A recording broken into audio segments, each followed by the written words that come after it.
You got to wear your collar with dignity. How it was. Look is filthy fun. I said, sing it along. Look is filthy fun. Say, I'm black and brown. It's high time that we get rid of that old slave mentality.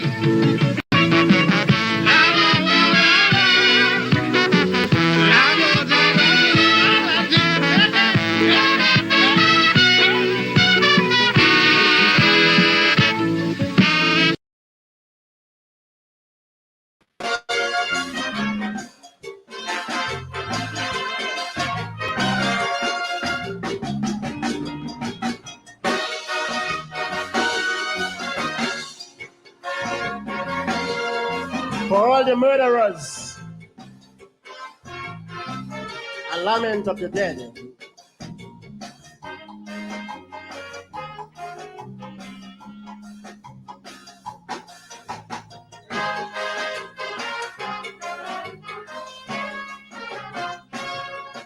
For a ounce of cocaine or some marijuana, you killed your friend Claude.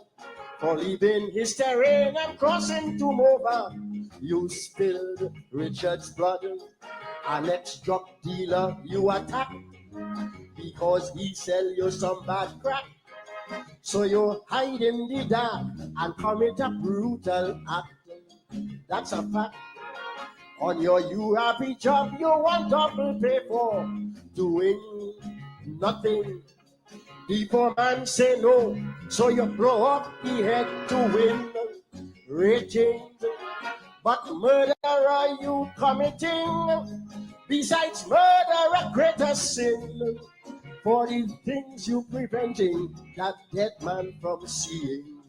Yes, for just because of your stupidity, that dead man didn't see Latapi weaving his magic amongst them Yankee when we gave them tree. And just because of your damn foolishness, those you kill will forever miss Thompson winning silver in the Olympics. And just because of your damn ignorance, that man didn't see Usain Bolt dance when he broke the world record with arrogance. But your greatest sin, Mr. Killer, is that you prevented our black brother from seeing this century's greatest history drama. Because of you, many see the tears of Oprah. You stop men from seeing Barack Obama.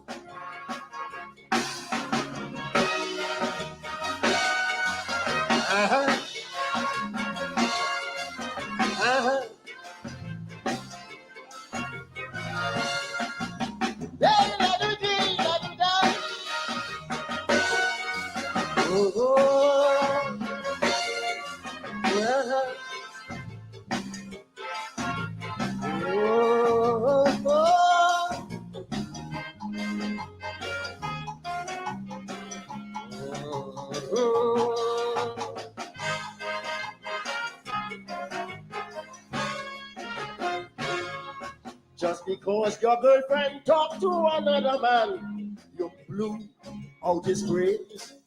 And because Mr. Ken disagree with your plans, you slew him like Cain. And next man you attacked because you didn't like his act. So you hide in the chat and commit that brutal act. That's a fact. One of your boys was killed while walking on George Street, just so one night. So you walk in the area and blow up two of them, boom, boom, first fight.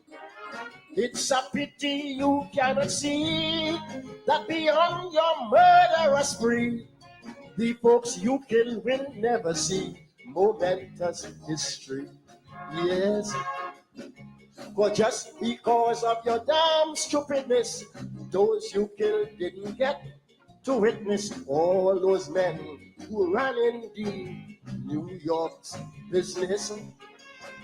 And just because of your foolish action the dead didn't see. Jesse Jackson, weep and cry for the rise of the African. Ah. And because of that gun you were carrying, dead men didn't see Black Stalin get his doctorate from UE for doing his thing. You make men see Michelle Obama through the front of the White House enter, not as a maid, but as First Lady, brother.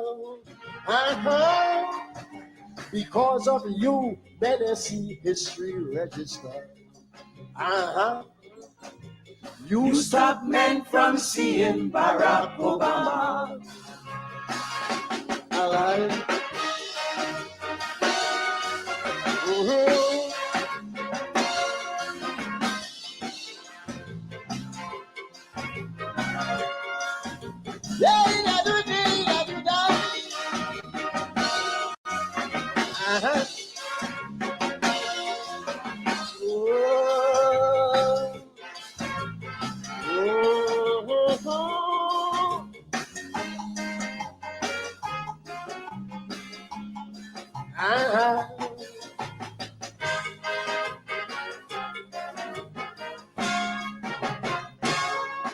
Just a few years ago, Africans were murdered like dogs in the States.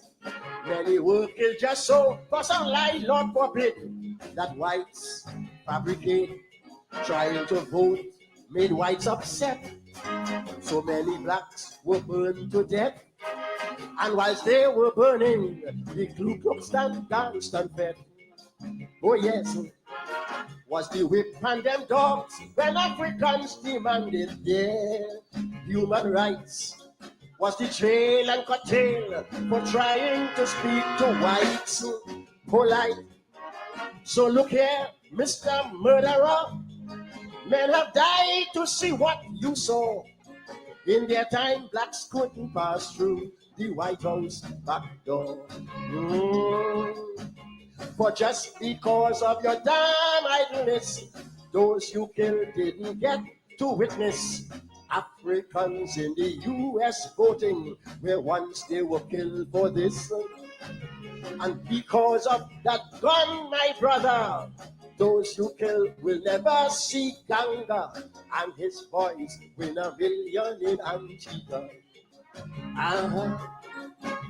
And because of your criminal doing, that men get to see Hillary Clinton serving as Secretary of State to a black skin. You make men see Michelle Obama dressed so beautiful last winter at State Hall where her grandma couldn't enter. Because of your gun, men see the tears of Oprah. You stop men from seeing Barack Obama alive.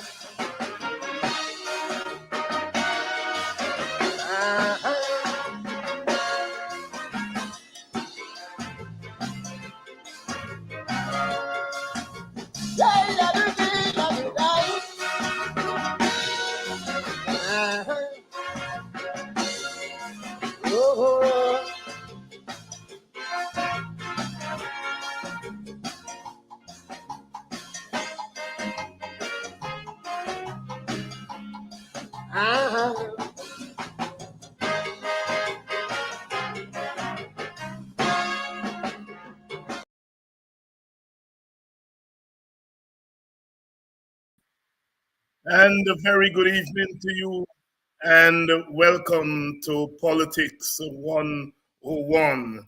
I am telling you, I do not think that there is any more creative music in the world than Calypso, the mother music of our Caribbean.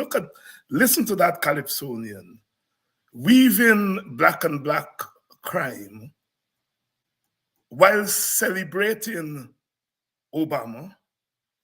And if he celebrates Obama, he's celebrating black womanhood. Michelle Obama dressed so nicely. Black women are beautiful. It's a well-crafted calypso, talking about crime in our community, but linking that crime to our history. There was once a time when blacks couldn't vote, and bringing it to the present, a calypso about Obama, but he doesn't say much about Obama. He talks about the tears of Oprah, the tears of Jesse Jackson. Here is a West Indian celebrating a black man from America, the Pan-Africanism in the calypso. No other music in the world can do that, weaving together themes that make us think about our condition. Good evening and welcome to Politics 101 on a Friday evening. Of course, tonight is Black Matters. Black Matters, Black people, business. Welcome to Politics 101. Please share the link and let everyone know that we're on a Friday night. On a Friday night. On Black Matters. The mighty Chogdas lament of the dead. The mother music of our Caribbean. Our gift to the world. Our mind. That's what we Guyanese and Caribbean people give to the world. Our mind.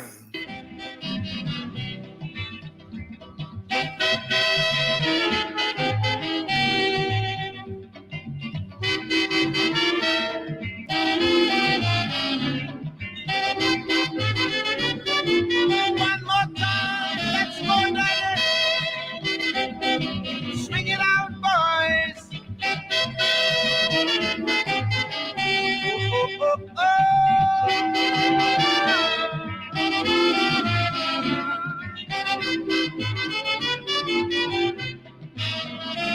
Well, they drop a hydrogen bomb in PG. Lord of mercy, they drop a hydrogen bomb in PG. Lord of mercy, riot in tongue, mama. I hear the whole place on fire, from Kitty to the waterfront, all that, bun down flat, flat, flat. I ain't care if all a beachy bun down. I ain't care if the whole a bookers bun down. But they'll be putting me out my way if they tackle Tiger Bay. And bun down me hotel where all them robbing the stay.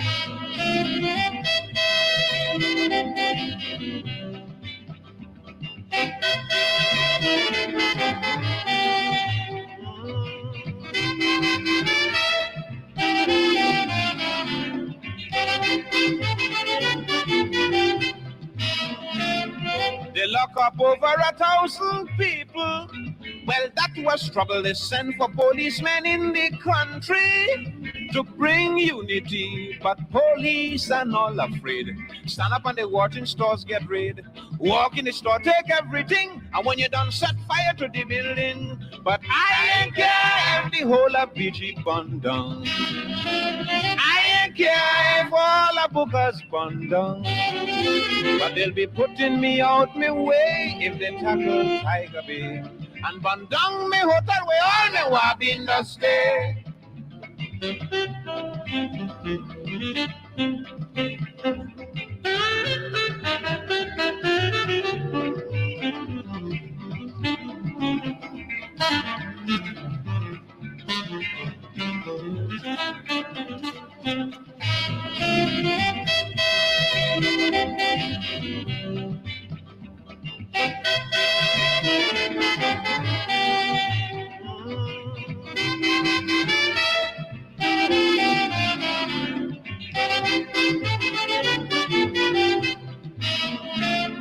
A woman walking a store on Main Street, slippers on she feet, dirty petticoat, long time straw hat, and she smelling worse than that, but she walk out like a lady. High heels, glasses, jewelry. The straw hat she had on wearing before. She take match and she bun it inside the store. I don't care if the whole of BG bun down. I ain't care if all the bookers bun down. But they'll be putting me out my way if they tackle Tiger Bay. And bun down me hotel, we all know I've been the stay.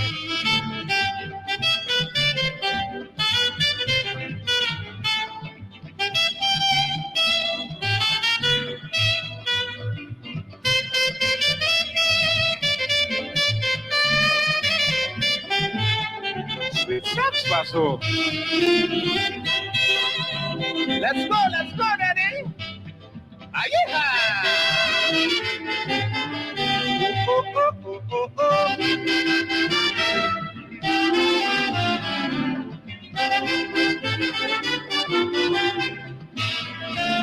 They send for soldiers quite up in England.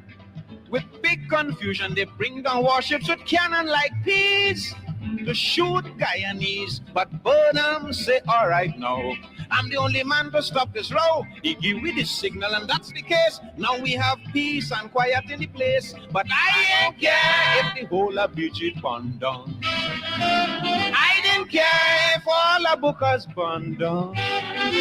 They'll be putting me out my way only if they tackle Tiger Bay. And burn down me hotel with all me what in the stay.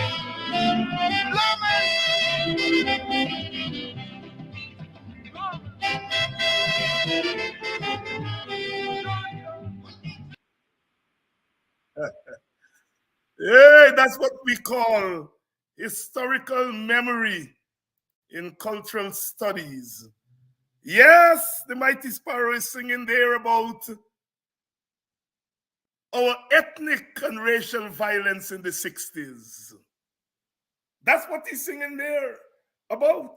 But he uses the moment to humanize Tiger Bay, which is, of course, back then and up to now, is still the bad part of Georgetown. But here is the Calypsonian saying, I don't care if Booker's Bondong, I don't care, so long as you all don't touch Tiger Bay. What he's doing there is humanizing those poor people of Tiger Bay. And that's where Sparrow used to stay. Back in the 60s, when the Calypso season was finished in Trinidad, the Calypsonians used to come to Guyana. And Sparrow used to stay in Tiger Bay. So he's using the incident of the riots to talk about the smarts of poor people. The lady in the straw hat, she come out with her glasses and she burned the straw hat in the store. The Calypso is humanizing poor people who are usually seen. He said, I ain't care about bookers. That's rich people's story. So long as poor people are not decimated. He talks about the Wabin, Jean and Dinah, our Jean and Dinah, taking prostitution and giving it a human face. That is why that music, Calypso music, is the most powerful music in the world. And it could only come from people like us, telling stories. He said, they drop a hydrogen bomb in BG. Hydrogen bomb. That's how he describes the violence of the 60s. A hydrogen bomb, he called it. And then, of course, he ends the song. He ends the Calypso. They say they send all kind of warship from England. But Burnham said, I is the man, stop it. Showing the power of the political leader.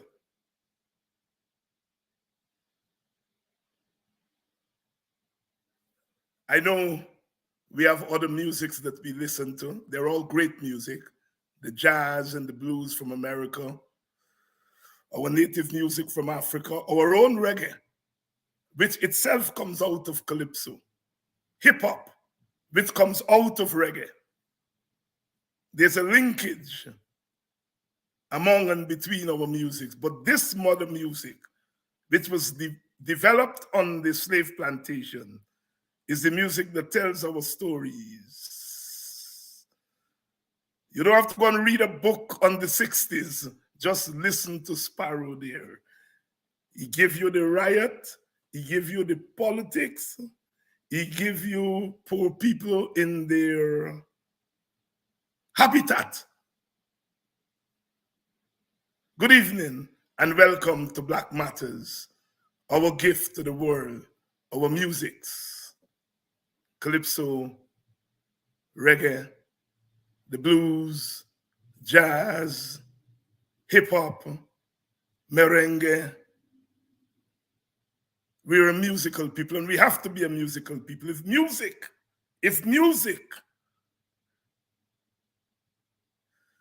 is that thing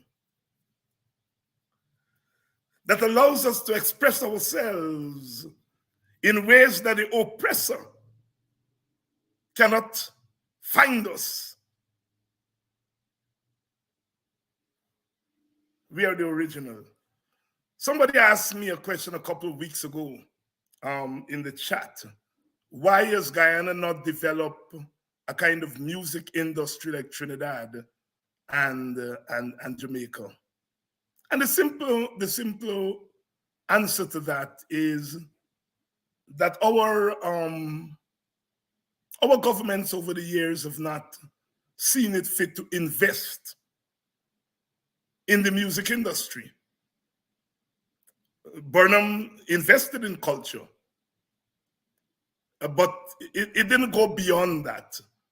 I understand later on, Eddie Grant wanted to open his recording studio here and he got a lot of pushback. And so he went to Barbados and opened a studio, Ice Records, and did some wonderful recording during that period. I think a lot of it has to do with our political environment. You see, the Calypsonian cusses out the politician.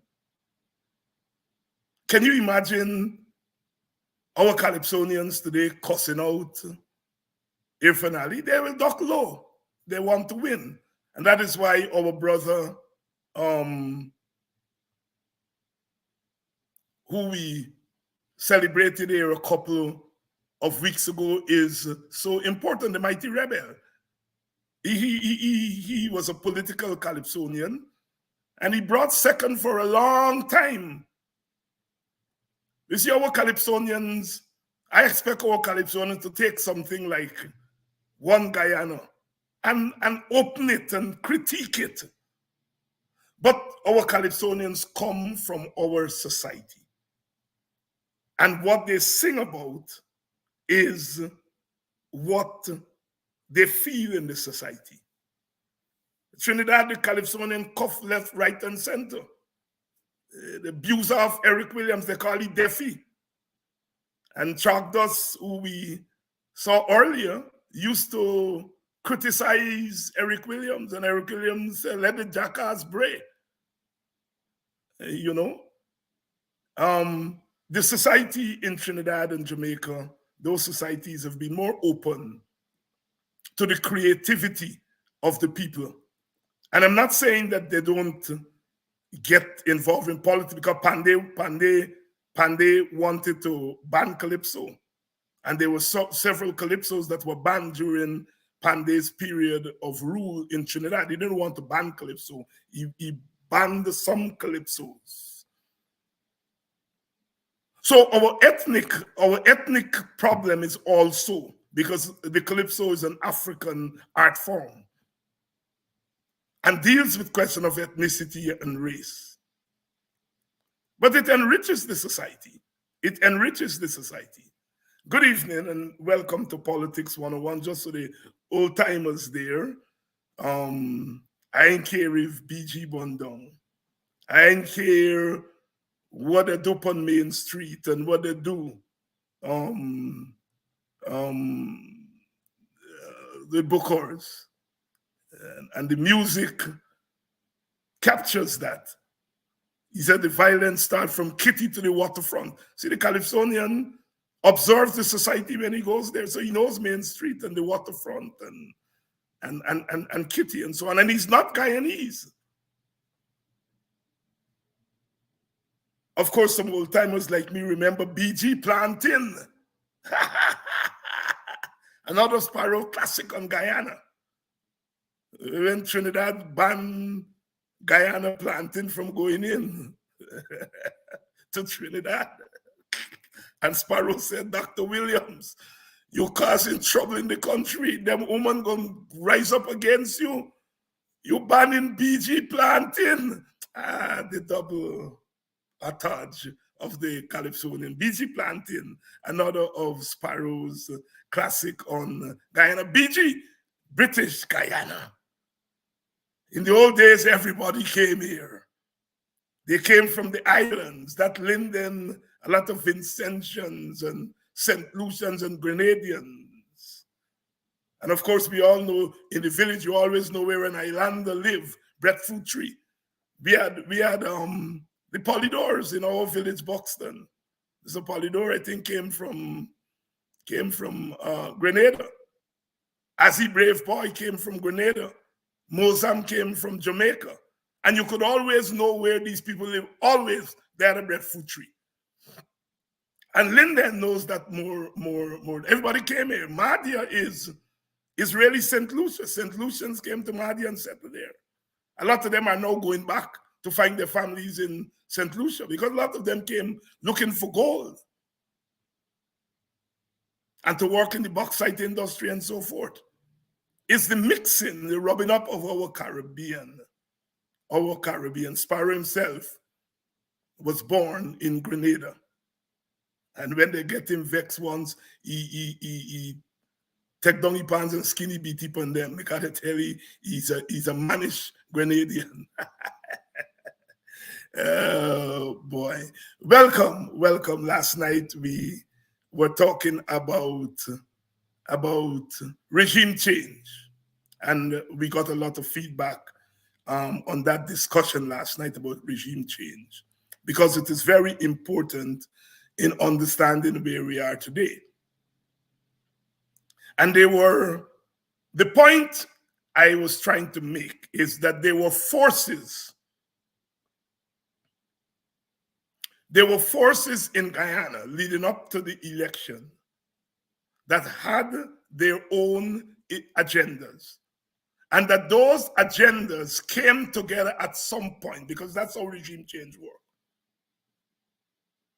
Oil was coming, and so the Indian and Portuguese business class, and to some extent the Chinese, their agenda was how to capture control of the local oil industry and the wealth that will flow for that. That was their concern. That was their agenda. The Indian, Portuguese, and Chinese business class. So they had their agenda, and they're asking, is the coalition the government that is going to allow them free rein to get their hands on that oil wealth? And at some point, they concluded that the PPP was better. We know why now. Then you had the Indian masses. How to get the Indian masses on board. And that's where now race came in. So there was the race agenda. Because remember, some Indians had voted for the AFC to bring the coalition to power. And the PPP was intent to crush that. And then what you do in those circumstances is you feed people the dose of race.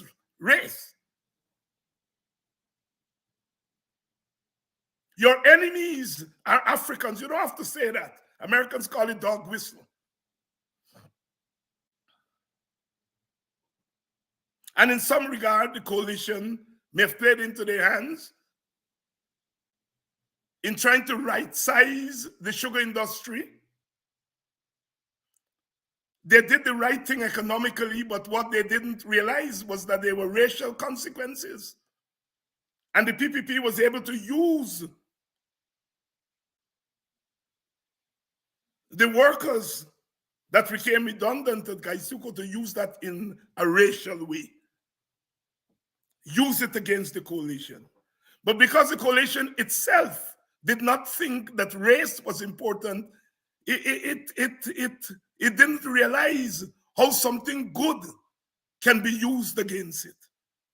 And the PPP pounded that these black people in power want to weaken Indians by taking away their jobs. So there was the Indian workers' agenda, the Indian, Portuguese, and Chinese agenda for oil, and then the PPP as a party had its own axe to grind with the PNC. And so you had the partisan political agenda.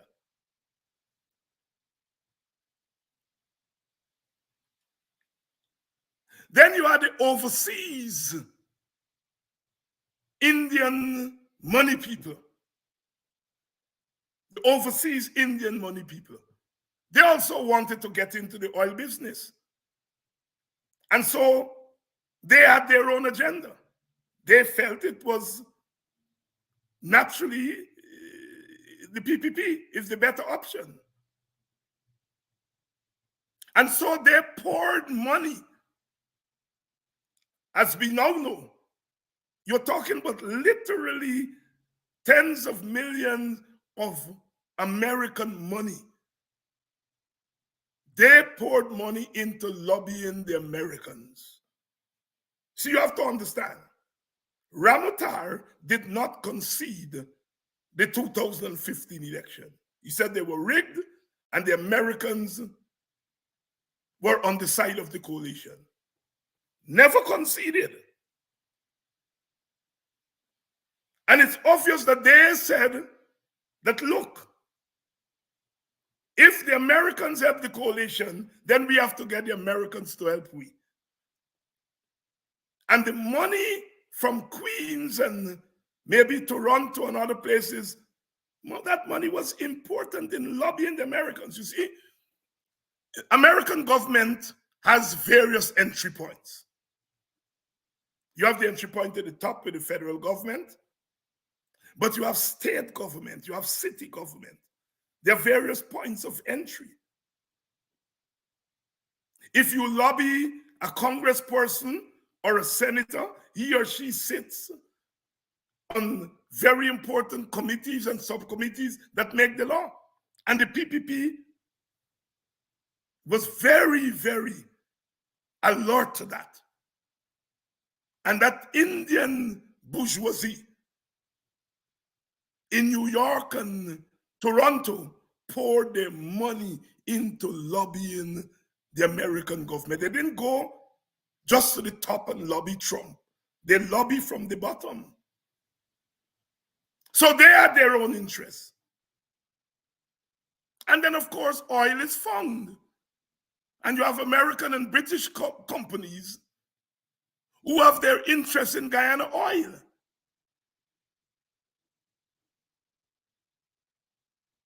Clive Thomas said a long time ago, there is more oil down there. Exxon didn't tell us how much oil that was down there, and our people bought into the Exxon prediction. Clive Thomas said there was much more oil, and he's now proven correct. If they tell us how much oil is down there, then that would have given us leverage to bargain with them. So the oil companies had their interests. And if you know how American multinational corporations operate, that they go through their governments. That is what Dwight Eisenhower called the military-industrial complex. The way in which the military and the government and the multinational corporations are weaved together. So it's obvious that those oil companies lobby their own government to look after their interests in Guyana. So you have foreign interests with their agenda. You had foreign Guyanese of Indian extraction with their agenda. You have the local business class Portuguese, Chinese, Indians with their agenda. And then you have the PPP with their political agenda. Their agenda is to capture power. At what point all those agendas came together, I can't say. We are never going to know that in the short run. But at some point they came together. All of those interests came together at some point. Jerry Govaya said on Freddie Kissoon's program that they were in touch with the Americans. And the first set of sanctions, they were called in. And that the Americans were going to go for a second set of sanctions. They called them and told them. So you had local interests in touch with foreign interests. As I said, at some point, all those interests came together. The PPP also lobbied CARICOM, the OAS, and the Commonwealth. The PPP never liked CARICOM, but there were some leaders who were close to the PPP. Dr. Ralph Gonzalez has always been closer to the PPP, and they would have used him as the entree to CARICOM. And so you had now CARICOM, the OAS, and Commonwealth. They didn't have an agenda, but as developing countries in CARICOM and the OAS and so on, America wields a lot of influence in those organizations, and Britain wields a lot of influence in Commonwealth. So Britain was able to use the Commonwealth to advance its interests in Guyana. And the Americans obviously used OAS and CARICOM.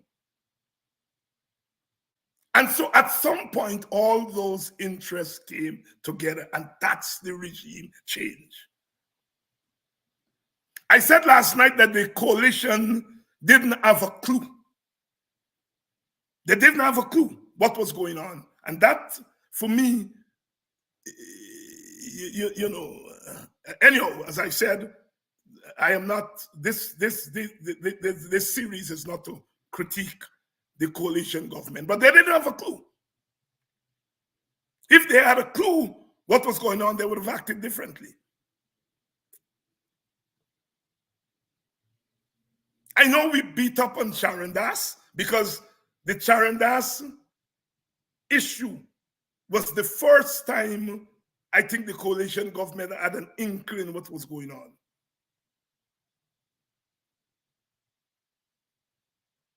It was a coalition government.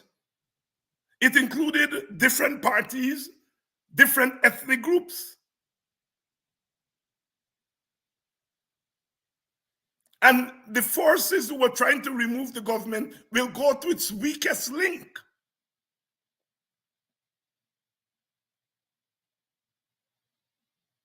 And the weakest link, they figured out, wrongly or rightly, were the Indian brothers and sisters in the AFC, maybe in the PNC too, because I heard some names were being called. By the time the coalition got to realize what was going on, they couldn't figure out who it was. But if you're in a coalition, you have to govern differently.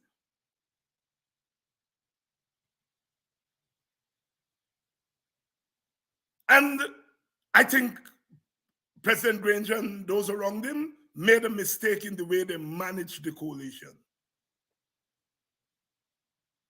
They managed the coalition badly. That is why the people were able to penetrate the coalition and get one. I understand there were others standing by.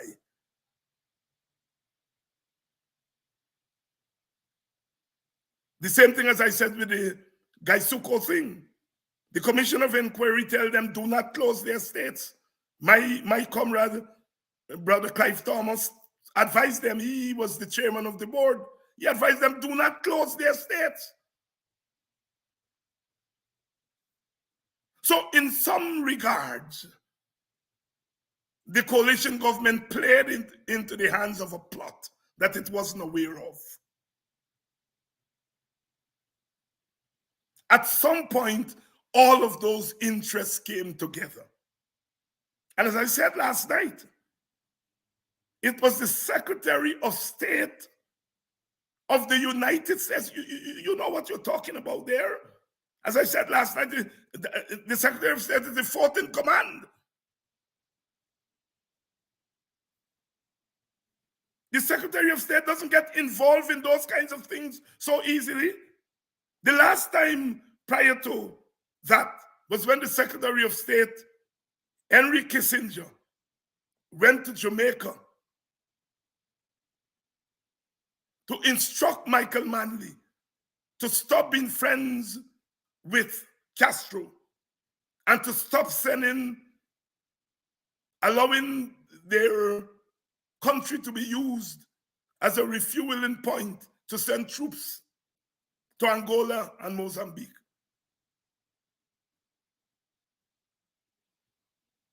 And the Jamaicans under Manley had introduced, I think, a 7% levy. They said, you know, all our bauxite that you're taking away, give us 7 cents before the bauxite leave, and you can take the 93 cents and go. And the Americans didn't like that. And so Kissinger went to Jamaica. He was staying in Montego Bay and told Manley that Manley must go down to Montego Bay, the hotel he was staying, to meet with him. And of course, Manley and the people in the PNP said, you come to our country, you come to State House and meet with the Prime Minister. And Manley made the famous statement, we are a small country, but we are not going to crawl on our knees. The rest is history, because the Americans punished Jamaica, punished Manley. Manley was hounded from power via election. It is the most violent election Jamaica's ever had. Over 500 people were killed, including old people and so on in nursing homes.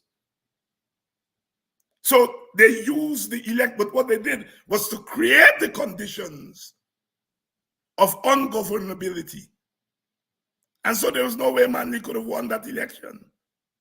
That was the last regime change in our English-speaking Caribbean until 2020, where the election was used to change a regime. The election itself became a coup.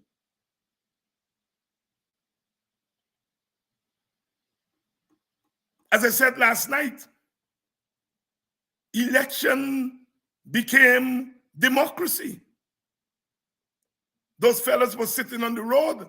They called themselves guardians of democracy. We later would find out that what they were guarding in those containers were contaminated votes. So the election was not a means to elect people democratically. It was a means to get rid of one party or group of parties and to install another group that is palatable to the interests. You wonder why there are people now who are angry with the PPP for not renewing the contract. The PPP lied to them to get them to be part of the plan, the regime change. And they're angry at the PPP for not delivering I'm not saying that those who are campaigning for a good contract that they're wrong. I'm not saying they're right. I mean, a better contract would be good for us. But a lot of those persons went along with regime change. And they were lied to.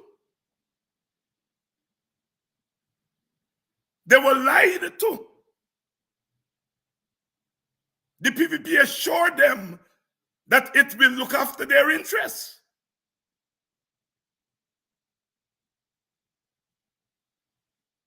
And they've become collateral damage because the PPP has bigger fishes to hold its promise to. It has to hold its promise to Exxon and Hess and the ABC countries.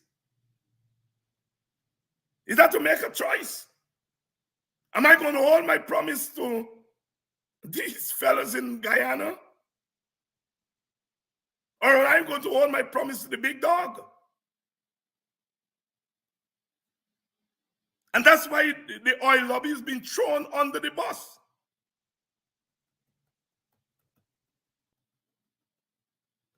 A government doesn't put its integrity on the line by appealing against its own court.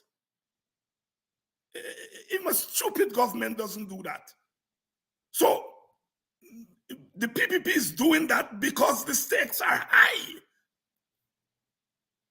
If the PPP reneges on its promise to the oil companies, the coalition in play, the PNC in play, because those people have what is called permanent interests, not permanent allies.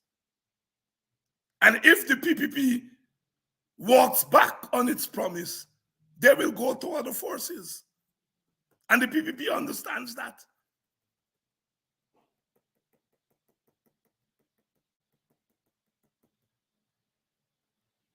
So those elections became a site of regime change. We cannot know who won that election. We cannot know. Because it was an election that was fixed.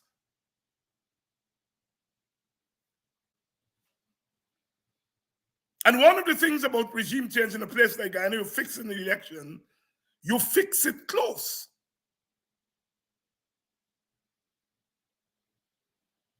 If they had given the PPP a 4-seat majority, everybody would have known that no. So they did it close. And what was important, a not important factor, were these little parties that spring up, which we now know weren't parties. These were groups of people who were getting money from the Canadians and the British and the Americans and so on. And they know that Guyanese people like new parties. And enough of them voted for these new parties. And they got a seat. It was well orchestrated. And as I said, it was difficult, you know, in some credit to the coalition. It's difficult when something of that magnitude is happening. But you're a government of a country, you should have intelligence.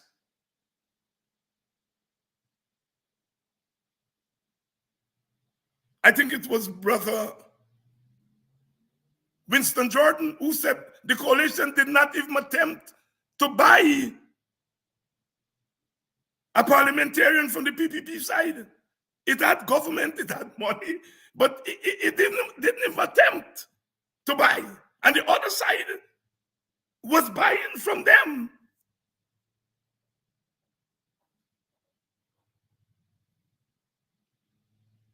It's a lesson for us. And what I'm doing here is giving you preliminary thoughts. There's a wonderful article written by a young lady, a professor from the United States of America, on how regime change happens. And I've read that article about 3 or 4 times. It fits what happened in Guyana in 2020. Some of you think that the court lined up with the PPP. No, the PPP took advantage of the conservative nature of the courts. I don't believe that Roxanne George is PPP in the sense that she would put her integrity for the PPP in power. If that were so, the PPP would have already made her Chief Justice. They're not interested in her. What they're interested in is the conservative nature of her ruling. You see the cat among the pigeons? The judge that stepped out of the conservative mold and made that ruling in this case with Exxon and the insurance. The PPP is angry at her, at that judge. Indian Guyanese, how dare you? But these are the contradictions in society.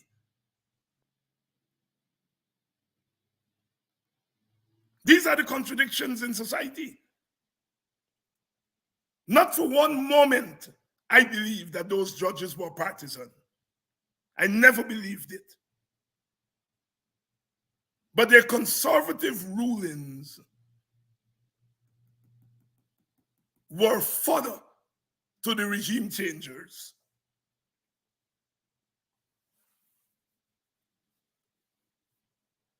Look at the recount order. I heard Jack Dio the other night said Vincent Alexander put a lot of things in the recount order and blah, blah, blah, blah, blah, blah, blah, blah. It is true. The recount order was supposed to be an audit, not a count. But once they got the recount order and the recount started and the trickery was coming out, the chairman said, put them aside. After 2 days, she said, put them all back. I am sure she was under tremendous pressure from all those forces that I told you about. The business elements, the political elements, the foreign elements. I am not defending her, but I'm saying we have to understand. And the same thing with the courts. Never before have our courts been under the spotlight.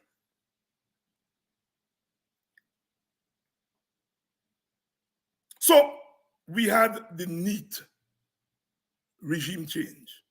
As I said last night, it is not often that America puts sanctions on a party before the election is over. In Venezuela, everybody knew they were back in the opposition against Maduro, but they wait until after the election to put sanctions on Maduro. But they put sanctions on the coalition government before the election was over. And so therefore, they influenced the outcome of the elections. You all are gone to one participant head. You're influencing the outcome. No, am I cussing out the Americans? No. I'm saying the Americans look after their interests.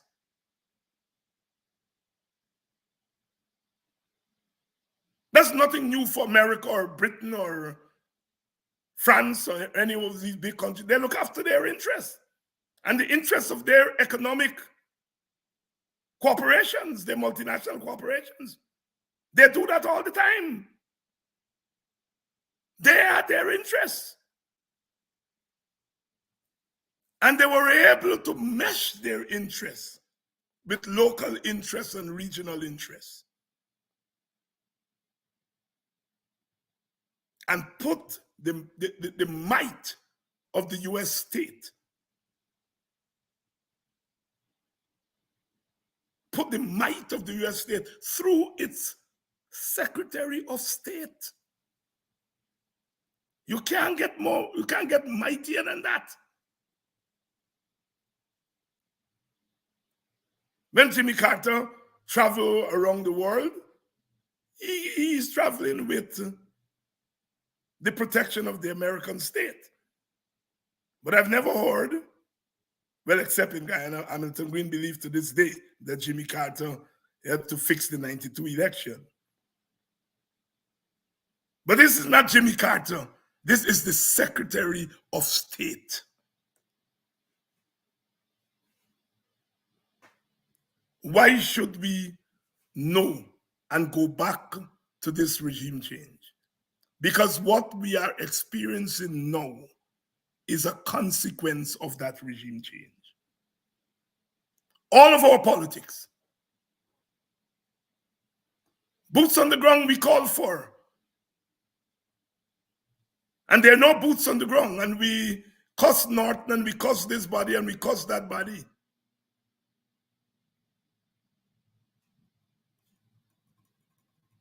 But in the aftermath of regime change, the opposition doesn't have the same kind of elbow space.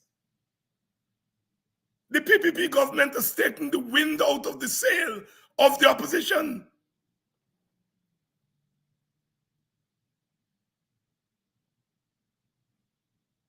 Once you open me mouth, charge. I don't know if the charge was correct yet. They're using the enormous power of the state. And there are no checks and balances on them. The Americans have made some noises. Yes, you all should have power sharing, but they're not prepared to enforce it. So that checks and balances gone. The business sector, normally it's a check, that's gone because they are making money. They're accumulating wealth. People want to know why some of these Portuguese personalities have come out to defend the PPP. After the YAR party broke up, a lot of the Portuguese went over to the PNC, not the PPP. I'm talking about the Portuguese elite. Why are they now defending the PPP? It's wealth. In ethnic studies, we call groups like the Portuguese and the Chinese middlemen. They don't seek to lead the politics, but they use their wealth to influence the politics so that they can make more money. They're called middlemen in ethnic studies. Portuguese are not interested in becoming president. They're interested in accumulating wealth. And they're prepared to defend whichever party is going to help them to accumulate wealth. They didn't like the PPP. They were communists. But all of a sudden, they're supporting the PPP. It's wealth, oil wealth, stupid. And you hear those people tell us, Kit Nascimento and them telling us that we must get rid of African Guyanese and we must become Guyanese, and some of us fall for that nonsense.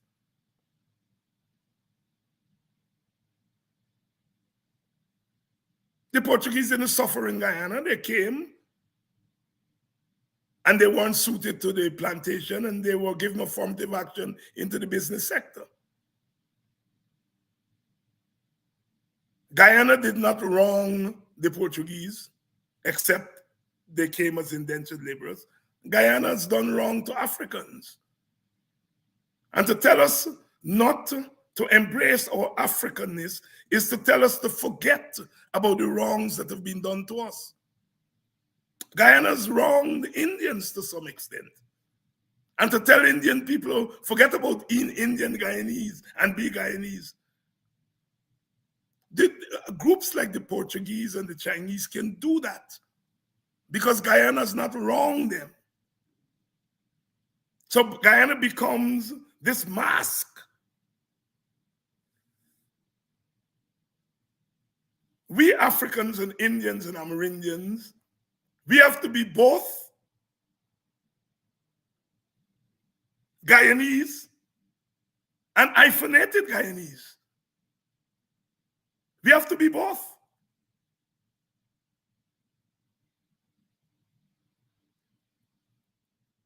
So they advise Orphan to come up with this one Guyana nonsense. One Guyana for money? No. One Guyana for political power? No. And those are the things that matter in a country: political power and economic power. And one Guyana does not include those things. So our condition today, sisters and brothers, is heavily influenced by that regime change. It means that we can't do politics in the normal way because our country is not a normal place.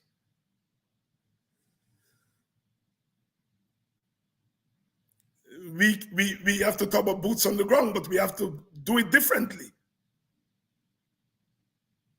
Nothing wrong with black people. You know, we think that, oh, they're in Guyana taking all the blows and they ain't doing nothing. If anybody, any group writes the primer on protest and boots on the ground is black people. And if they're not putting their boots on the ground today, we have to examine why. We have to mobilize differently. You see, there is a reason why Jack Dio and them frighten this thing that we on here every night. Because it is this kind of mobilization they're afraid of. A mobilization that gives our people confidence and gives our people the truth, that empower our people. Because an empowered people, the boots on the ground will be more effective.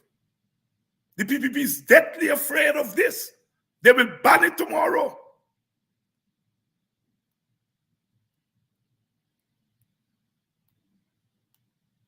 We have to find new and creative ways of fighting back. The old ways don't work when there is regime change. Exxon and the Americans don't want an atmosphere that threatens their investment.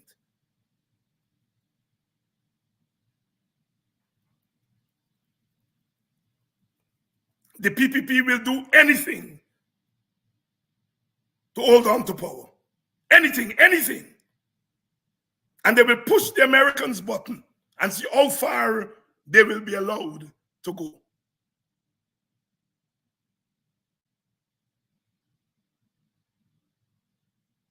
They're going into black communities and trying to buy people and things. It's deliberate. And it arises from a particular thinking. So there we are, sisters and brothers. The struggle before us is enormous. GCOM is not going to give us a clean voters list. I think Aubrey Norton said that the other day there, yesterday or the day before, that GCOM cannot deliver free and fair election. They can't. They can't. How are we going to get free and fair elections then? If GCOM can't deliver it, it means that we have to have a political solution.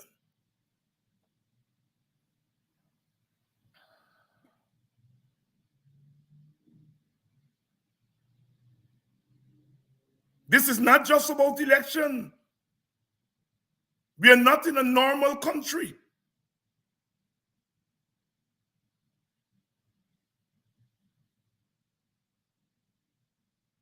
Indians are angry that the PPP doesn't name the day Indian Arrival Day, but you don't see them going on the streets and picketing the government and so on. No, no, no, no, no, no, no. Oh no. The government is sticking it to us, but we are not going out there to picket them.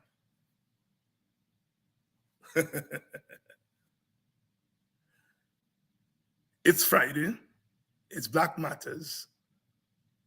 And I hope we have cleared a little bit of debris so that you all know what time of day it is. I'm going to be on Sunday night at 7 o'clock. Podcast. We're going to be discussing with Professor Clive Thomas, oil and gas. So see you all on Sunday night, same time,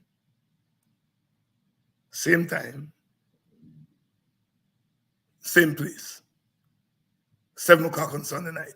Enjoy your Saturday. If you hear that, black is beautiful, Santa Claus. Black is beautiful. It's a texture. Lift your head like me. You got to wear your collar.